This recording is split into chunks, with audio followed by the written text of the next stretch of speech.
You know, Rachel, first of all, as a communicator, you're very inspiring. But one of the reasons you're very inspiring is you're very real.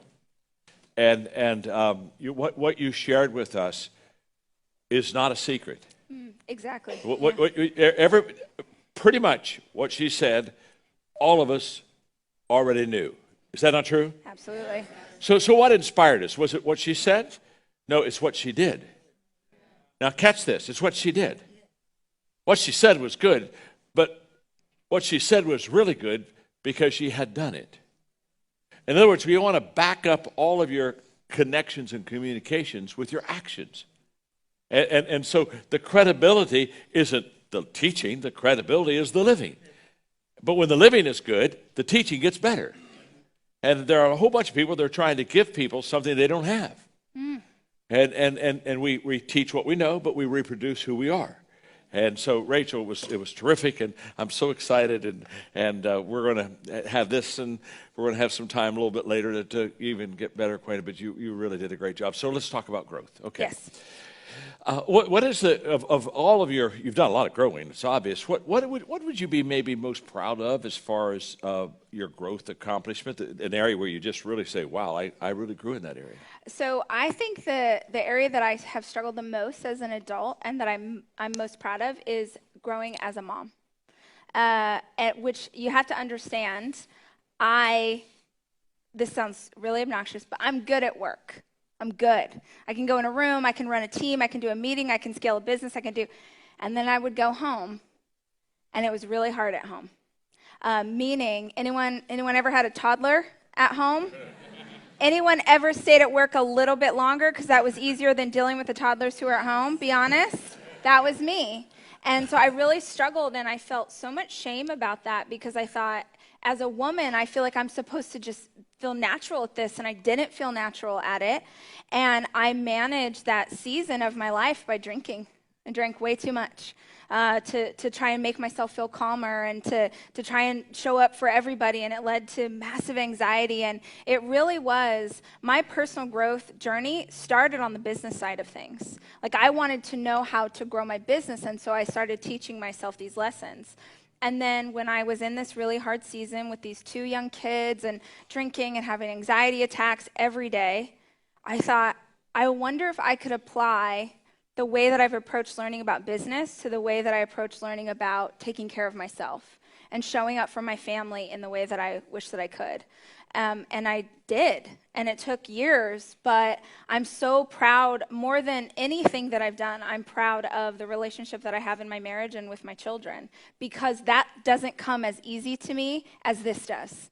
It's harder, and very few women will admit that. I think a lot of guys, when I talk to a lot of dads, are like, hey, I hear you, sister. But moms aren't supposed to say that. They're not supposed to say that it's hard for them, and it is hard for me. And I just finally did the work and was more graceful with myself and slowed down and didn't need to please everybody all the time. And it really became the life that I had always wanted to have. And I never, ever would have been able to tell you that life at home was what was going to give me the life I wanted. I always thought, I grew up poor. So I thought if I could just make enough money, if I could just grow the business, that'll make me happy. So as odd as that sounds, that really is the thing I'm most proud of. Well, and I think, Rachel, the hardest growth is the growth that you're either not committed to or not passionate about or not gifted in. Yeah, that's so real. And it sounds to me like the business was the natural growth, and so you kind of took to it like a duck to water, but the other was something you had to, I don't know, make yourself do. Absolutely. That whole process. So help us out, because I think all of us have areas where we need to grow, but we're not really gifted to grow in that area. Absolutely. So could you give us just one little nugget of what we need to do to go do something that we're not really that committed to or that good at? Well, I think the first step is probably admitting your weakness without shame. Because shame is defeating. Yeah, that's right. Shame doesn't help you. It doesn't motivate you. Admitting that you were struggling in this area, for me, admitting that I was struggling was empowering. Sure. When I was able to do it without shame. And also understanding the whys. So in the same way that I didn't have an example of a strong marriage, I didn't have an example of the kind of parent that I want to be. And just because you don't have an example of something doesn't mean that you can't teach yourself. So that was like an epiphany for me. Like, dang, you taught yourself what a balance sheet is. You taught yourself how to grow your revenue. You taught yourself these. If you can teach yourself one thing, you can teach yourself anything. And that includes personal stuff. I don't think people think of that. I've heard you half a dozen times today talking about teaching yourself at Google. And let's go that route for a moment, because I think most people, they say, the reason I'm not growing is I've not had a good mentor yet, or I've not had somebody come into my life that, yeah. I can't even hear that. I really cannot. Because in an age of this much free information, your ignorance is a choice. Wow.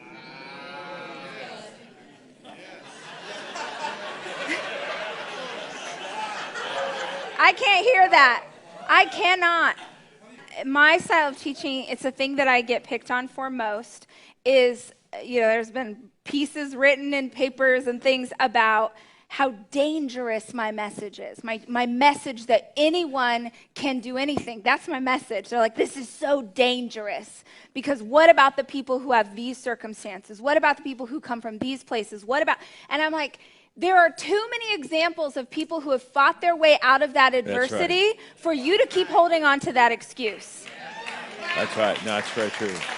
It drives me crazy, because even if that's true, and I'm not belittling your trauma, I've walked through my own. I'm not belittling the season you're in or the trauma that you carry. We are not responsible for the bad things that happen to us, but we are responsible for our healing. And if other people can do it, certainly there are examples of people who couldn't. But if you can see these stories, if you can see the mentors, if you can read the books, if you can go on and do the research about the people who have come out of adversity and they are killing it, why not latch on to that truth instead of the one over here that says all the reasons you're not going to measure up? How does that serve you? And yet we live in a culture that is so filled with it. Absolutely. And I just, I love the fact your message is dangerous, but we look at somebody that is a victim message and we somehow want to cuddle that. Yeah. And that's part of the reasons where our country is where it is today, is because we haven't picked ourselves up. Okay, let's talk about leadership a little bit. So when did, I'm going to assume you did it like every other way. You one day said, I want to be a leader. I mean, how did you know you were a leader? How did that all happen? Gosh, I don't know that I, like, Dave Ramsey has that great thing where he talks about, like, a baby's born, and they're like, oh, a leader. They say, like, natural born leader. Like, that's not a thing. It's something that you teach yourself. But I don't know that I really grasped it in that way. I think I started a business. And when I hired my first employee, it was like, well, sis, you better figure out something. And truthfully, it took a long time. It took a lot of starts and stops and failing, and really feel like I was not doing a good job, not leading them well. One of the most powerful things I've ever heard as a business owner, every single problem in an organization, big or small, is the result of the psychology at the top. And that blew my mind. Every single thing, because either you as the owner are allowing it to be that way, or you've made it that way. And that was huge for me. So I thought, if I have made these problems, then I can unmake them, then I can fix them, then I can find resources. So I don't know that I ever claimed it and said I want to be a leader. To be totally candid with you, I wanted to be a successful entrepreneur. I wanted to make money. I wanted to have a different life than the one I had grown up with. And I knew that the answer to that, I knew other people had done it. So if other people have done it, that means there must be a recipe. That means there must be a path. That's why I get so crazy when people say, like, I don't have a mentor. Yeah, me either. I like to joke, like, my mentors were the greatest mentors in the whole world, and none of them knew I existed. Like, I devoured books, and it's so, everything's free. This is what blows my mind. Everything's free. So whatever you're looking for, however you want to grow as a leader, however you want to grow your business, or even for those of you who are watching this who are not in business, maybe you want to grow as a leader in your family. Maybe you want to be a stronger mom or a stronger dad or better for your partner. All of that can be achieved through information and your willingness to work at it.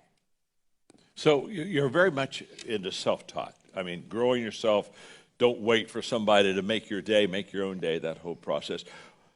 Now that you've come through that and you're doing really well, Rachel, what would you say is the greatest return you have received from being self-taught? Oh my gosh. The greatest return, I guess what pops into my head is so much of where I came from as an entrepreneur was out of a place of insecurity. Anyone ever feel insecure in their business? So everyone else is like, no, I'm perfect. Congratulations. We'll hand out your awards later. So a lot of time, every time I got, I felt very insecure, and the only way that I knew I could manage my insecurity was with knowledge. So because we tend to really feel insecure, we tend to look outside ourselves on the areas that we don't know a lot about. When you are really confident in a subject, like nobody needs to tell me how to eat dip. I got that. I'm good. I only look outside myself for the areas that I feel insecure in. So I thought if I could just teach myself these things. So I think the greatest gift is confidence. Good. I'm confident knowing that even if I get thrown off in something that I'm doing, if I'm standing on a stage and 5,000 people and I fall and trip or like pee my pants, which is like my greatest fear on stage. It hasn't happened. I don't know why I have that fear, but I do. Well, I do know why. And those of you who've given birth to children, you also know why. But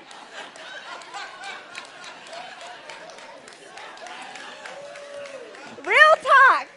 But I'm confident. That's never been said at one of my leadership conferences. It never has. Hey, not one time, Rachel. Let's go on the road together. That's what I know. I'm saying. You'll teach about leadership. I'll teach about incontinence. It's going to be awesome.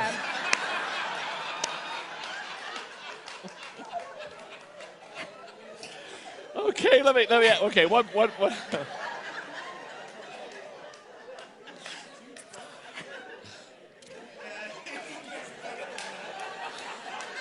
I tell people all the time, Rachel, you sometimes are amazed at what I say. You'd be more amazed at what I don't say. Exactly. I will tell you, we are cut out of the same cloth on that one. That. I mean, sometimes I'm talking, I'm thinking these thoughts, and I go, oh, God, help me not to say that. But that's always the thing that gets the biggest laugh, though. So in other words, let it out. I usually do. Yeah. We can tell.